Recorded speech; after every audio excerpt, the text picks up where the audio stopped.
Barkada ng mga estudyante sa Nueva Vizcaya nauwi sa trahedya nung ang kanilang tinatawid na hanging bridge bumigay. Po yung mga kasama ko, naririnig ko sila. Umiiyak po din, humihingi ng tulong. Tapos yung anak ko po, yun po. Sumigaw pa po yung anak ko, ma'am, na mama. Naawakan ko po siya sa kamay. Kaso sa lakas po ng tubig, nabitawan ko rin po siya.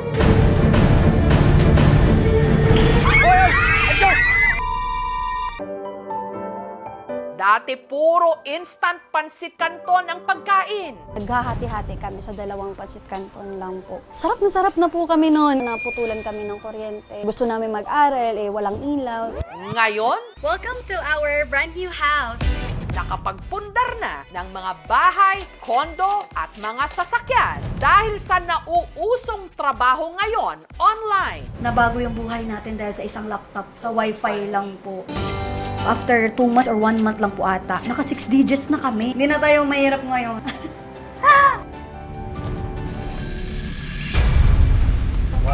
Saan gumalaw?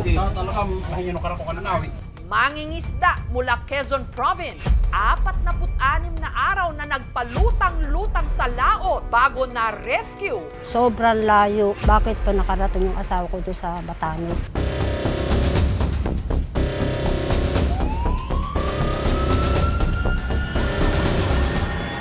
Ito na, bakbak na nga. Katapusan yata at wala na akong tubig Wala na akong pagkain Kala ko mamamatay na Ang mangingisdang nagpalutang-lutang sa karagatan na inakalang baka hindi na makita pa, muli nang makakapiling ang kanyang pamilya.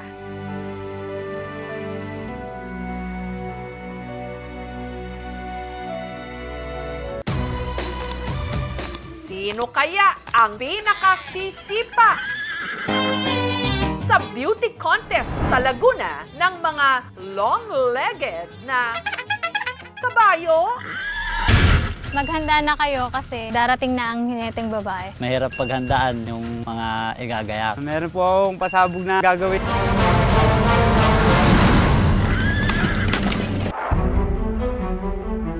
Malawakang reclamation ngayon sa Manila Bay para raw sa kaunlaran. Tanong ng mga apektado, paano naman ang kabuhayan? Wala na po talagang mahuli. Lang po isang pirasong isda na lang Inatake siya sa high blood, stress doon sa pagka ng mga saprahan namin na sinira. Sobra-sobra po ang epekto sa amin ng reclamation. Unang-una po yung aming kabuhayan. Wala ho tayo sa kung anong beach, kundi nasa gitna ho tayo ng Manila Bay. Lahat po yan parte ng reclamation project. Ang problema, nadadagdagan nga yung lupa, pero lumiliit naman yung dagat. Paano na yung kalikasan? Paano na yung usapin tungkol sa pagbaha? Paano rin yung kabuhayan ng mga mangingisda? What was that? Ito ang Tacloban na dinatnan namin. Isang masamang panaginip. I survive! Ganda ng driver ko. Hindi ako makapaniwala. Ang ganda ng ngipin.